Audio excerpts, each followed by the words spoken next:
this introduction. And yeah, so the Jetson one is something that's very, very special to me because like we spent countless hours working on this.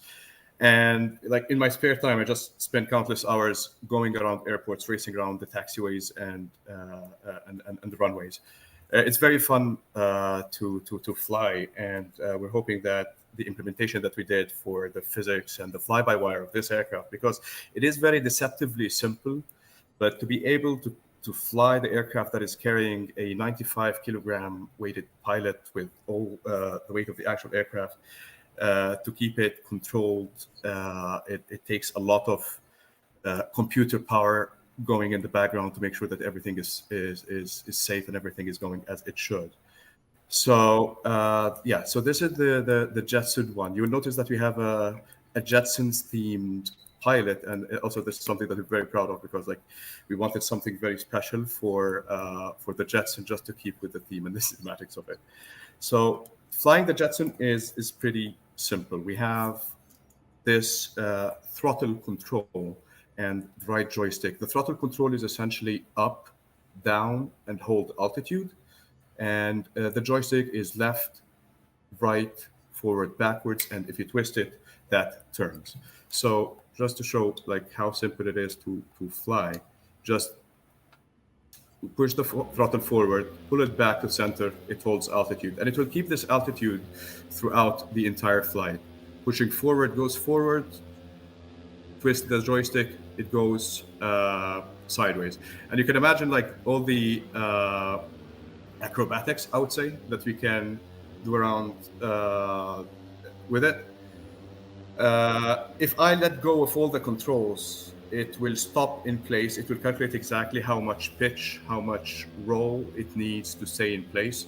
Even if you have winds or external forces acting on it, it will counteract that. So it's pretty fun, and you can see like the physics going on from the external view.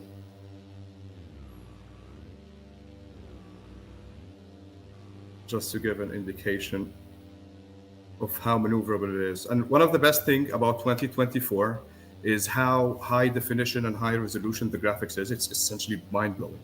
And being this close to the ground, flying through the valleys, canyons, the rock faces, I think it's the perfect airplane to actually showcase the amazing level of detail at the terrain level that we have from Microsoft in 2024. Again, you could stop leaving the controls. It stops in place. I can go left, leave it. It will calculate the exact amount of roll, pitch, and yaw to stay in place. Landing is as simple as just pulling this down and getting it on. And that's it. It's a very simple aircraft to fly. It's tons of fun. It's amazing running through like tracks and fields and just following the road, racing the cars, seeing what the world has to offer in 2024. And there is a lot to offer there. And just a quick clarification question. Can we confirm that today's presentation in the sim is in 2020 or 2024 for the audience? Yeah, this is indeed 2020. So I'm here at the Dubai airport in 2020. This is not 2024. Okay. Thank you so much. We can point out some of those things here in a second, but Marwan, let's talk a little bit about the Joby first. All right, fantastic. So the Joby, it seats 4 passengers and a pilot. This is one of my favorite aircrafts of all time. I'm a little bit biased, but the reason is it flies faster than a Cessna, can take off and land vertically. So it's really awesome. A lot of the work that has been gone into implementing the unique characteristics of a tilt rotor in the sim is having the vector thrust, how you take off vertically, you transition, how the weights and pitch and forces lift your drag, how everything is balanced. And in the olden days where you had tilt rotors, these were very, very complicated, very difficult to fly. The fly-by-wire aircraft that we have today, they have all the brains to simplify the process. And when I show it now, you'll see how easy it is to actually transition from a helicopter setup to zipping down the runway and flying faster than a Cessna.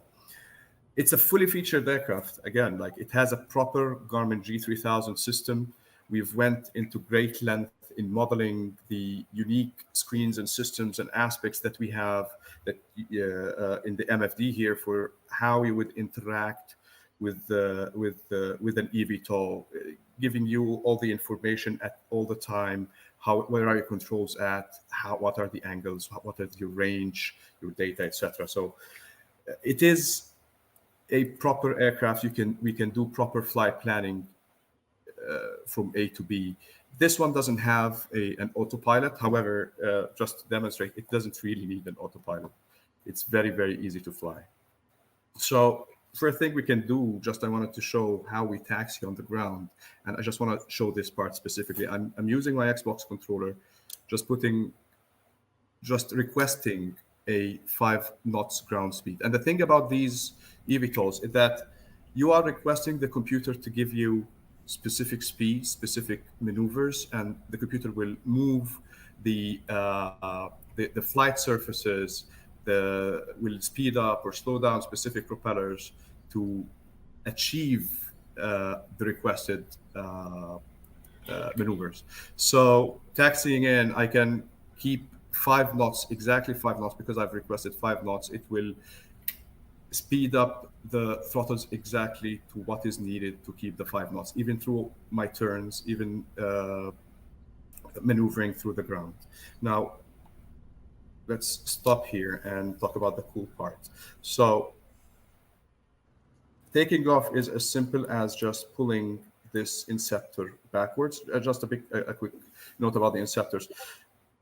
Back front is usually pitch and altitude. Left and right is roll, both in conventional mode and in this mode. Twist is rudder, and this is always forward, backward, how fast you're going.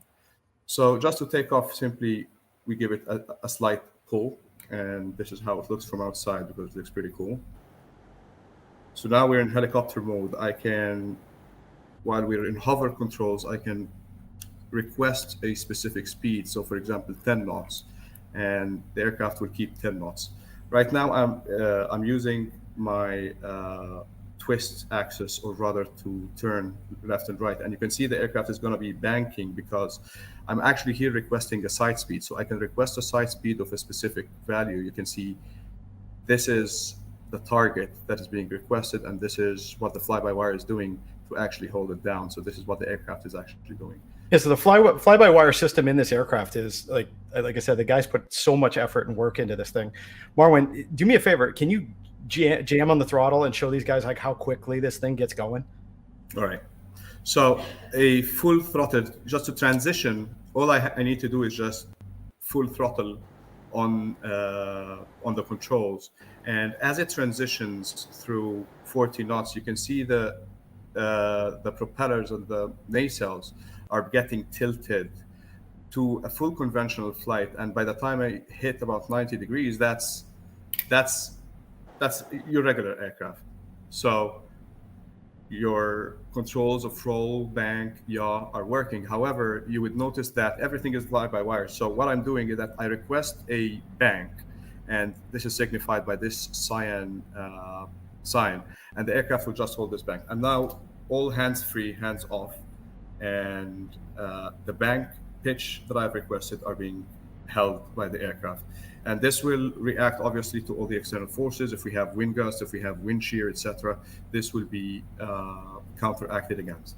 Now, you can see if we go straight and level here, I think we could reach almost all the way around 180 knots.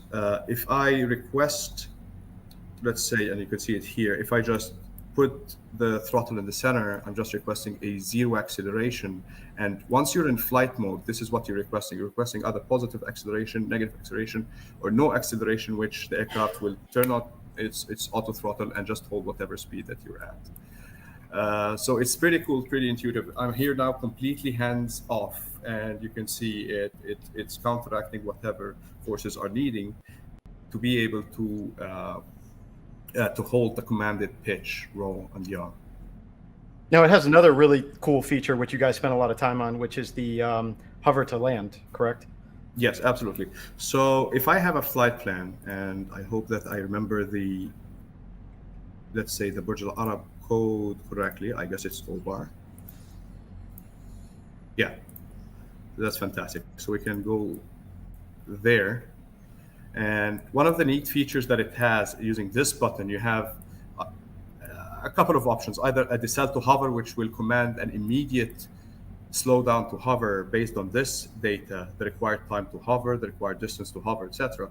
Or we can just give it a long press, and what it will do, it will arm something called a decel to waypoint. And this is a pretty cool feature, because what it's doing is that it's constantly looking at the distance between the aircraft and the waypoint, which is in this case this helipad, and calculating exactly when it needs to start decelerating, and it will attempt to physically decelerate and put you at a stop just by the helipad. This is the helipad at the front right now. This is coming in magenta, so the acceleration of the aircraft is being controlled by the flight computer. And as we get closer, this would start actually decelerating by the exact amount, and this keeps getting updated, and we should end up getting exactly above the helipad. This is one of the features that were pretty complex to implement, but we're very proud of having it in the Joby. So I guess while it's doing that, Jayne, maybe if you guys want to see the end of it, Jorg, it's up to you if we have the time, but if maybe we can take some questions while it's doing its thing. Absolutely. I got some questions here. Someone wanted to know, can I use the Joby for sightseeing flights in career mode? Yeah, sightseeing is not really a career mode. Perhaps they meant flight seeing. Oh, flight seeing. It's in something else. Marwan, do you want to talk about it? Yes. Right now, so like in the mission system, we're working towards building this career and missions compatibility. Mm-hmm. Right now, I think we're working towards transport, airplane transport, and helicopter transport. But yeah, I would say that this would make a perfect aircraft for sightseeing. Like, you can see the amazing views. You can fly low to the ground, slow. You can fastest fly. There's no such thing as too slow in this airplane. You can fly as slow as you want. You have amazing views looking from the aircraft, and it has 150 nautical mile range. So this is a very respectable range as well for sightseeing. So yeah, perhaps hopefully we can put and as you can see, it's already starting to slow down. Yes, you can see now there is a request for a negative 0.8 G. The acceleration here is measured by G. Negative 0.1 or 0.08 is a very let's say delicate deceleration rate for the comfort of the passengers. But what it's doing is that it's calculating that this is the acceleration rate we need to be at the exact height we need just abeam the helipad. We have a question. Can Marwan do a 360 in the cockpit to see every angle of the interior? Absolutely. So yeah, this is the areas, and I'm sorry if I'm doing a bad job about this. I'm sorry about that. Did it was that enough, or we can do more if I'm doing a bad job? Now, I'm not the world's greatest pilot, so just excuse me if I'm going to be watching this or something, but hopefully you will see how forgiving the Joby can be on something like that. Last question here, possibly for Jorg. They said, not sure if you can disclose this, but by showing these aircraft in 2020, does that mean they'll also be released for the sim or 2024 exclusive? So it's a case-by-case thing, actually. So we always said we're going to support flights in 2020. So there is a high-level goal I have that over time, 2024 planes also come out in 2020. Not all of them will work simply because of tech. But this one might, as you see it's working now. So the timing isn't determined yet. Gotcha. No pressure, Marwan. Yeah, Put it in the ocean. I'm doing great, by the way. Feels like a landing challenge. It is, but actually, like we can, we can do good in landing challenge every time. Yeah, we also spent some time with both this and the Archer. I know the guys put a soft landing feature in it to sort of help you stabilize your approach and do a nice smooth touchdown, so you don't slam it in. You can see how it'll just settle itself on there. Yeah, like I said, this and the Archer, they're unique. The audience is gonna have to get used to them a little bit. It's just it's a whole different animal. It's a whole different kind of flying. It's like, you know, an Osprey and a Cessna had a kid here.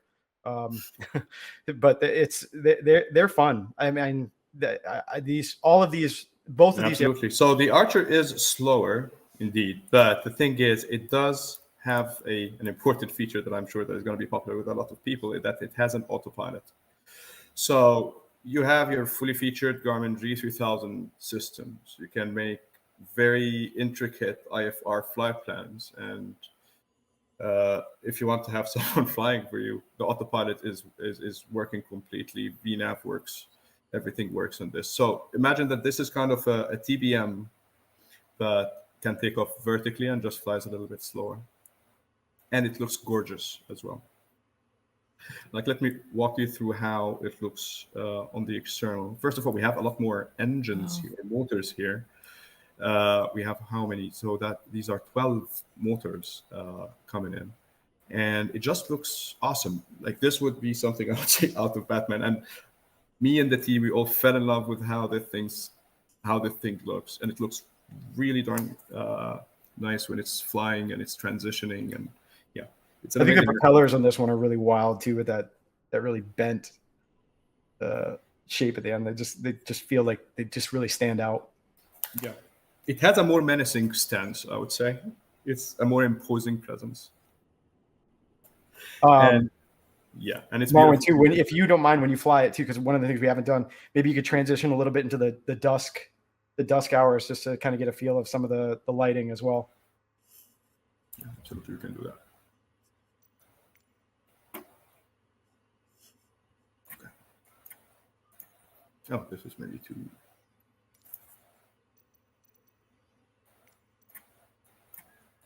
Reading a comment from chat. This is great. Thanks for this type of stream. Would not have looked twice at these aircraft in the sim, but getting to know all about these neat features and all that goes on in the background, I'll definitely try them and enjoy that. Thank you so much. Yeah, absolutely. I think these aircraft, it's easy like to look at them and say, okay, they might like be. They're non-traditional. Yeah, they're non-traditional, but this is the future of where a lot of the stuff is headed.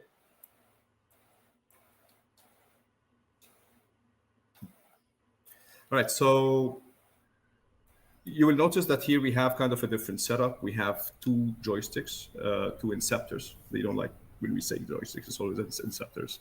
But it's more or less in the same vein. So we change heading by using the right inceptor, altitude by using the forward-backwards axes. Again, the left inceptor is always forward, backward, and flies like a spaceship. Actually, yeah, absolutely. It looks like absolutely a spaceship, especially with both the joysticks coming in, one on the left hand, one on the right hand. It's one of my favorite. Like, I like the cockpit, the simplicity, and the outlook from the cockpit itself is amazing. Plus, it flies great, and I think like having the capacity of just taking off whenever is great. One thing I want to highlight also is that in this one we can go backwards as well. So this is great. So again, we can hover around. We have more of hover controls going in. Well, okay, so I'm encroaching on the runway here. Again, I'm not the world's greatest pilot, but yeah, neither is this guy. So, all right, so this is hover mode. We're limited to around 30 knots of forward speed. Again, we have full control over the speed of the thing. If I want to hold the speed, slow down, I just pull back my throttle and it stops. If center this, you hold your place, move forward. You move forward to a speed that is dictated by how far you move forward. You want to move backward, just pull it backward. It's very intuitive. It's very easy to get your head around. Now, and to transition, you can see here, this is hover mode. And we have, this is a unique thing also about Archer, that we have this PL, which is the powered lift is enabled. And actually here, we can turn off the powered lift and not use the vertical back thrusters, but obviously there would be a lot of safety features there that would not allow it. Like if I close it now, it will not do it. But to transition into full forward flight, it's as simple as just taking this button, moving it forward. We go into speed mode, which is essentially a conventional mode. So again, we're flying like a conventional aircraft, like a Cessna, fully fly-by-wire. You point it where you want, you leave it, it keeps it. It's again extremely easy to control. So it has an auto throttle. So if I move the throttle back to the center, it will automatically go into a speed hold mode, where it will attempt to hold whatever speed I was at, which is in this case was 94 knots. So that's how we fly it. To transition back and land, let's say, vertically again, all we have to do is just pull back the throttle, add a transition below the VMSS speed, which is the minimum safe speed. It starts to push out. And I want to show this transition if maybe I missed this one, showing it on the Joby. So just looking here, you can see how the motors and the engines are tilting forward. It tilts exactly precisely by the amount needed to hold the altitude and not drop the aircraft. And this took a lot of mathematics, by the way, to calculate exactly how much we need. Took a lot of mathematics. Oh yeah, absolutely. How exactly much thrust that is needed in which direction. Again, these especially these last two aircraft, they're extremely complicated on the back end. To get them to perform the way that they do in real life is very complicated from a mathematical standpoint. And we probably spent a lot of time on stuff that people wouldn't necessarily even pick up on. Yeah. So you can see what happens when we pass the 90 knots mark. No longer do we need the vertical thrusters and everything else. So this is a purely conventional aircraft now. The thrusters, they turn off and are being stowed in the direction of the wind in order not to generate any unneeded drag.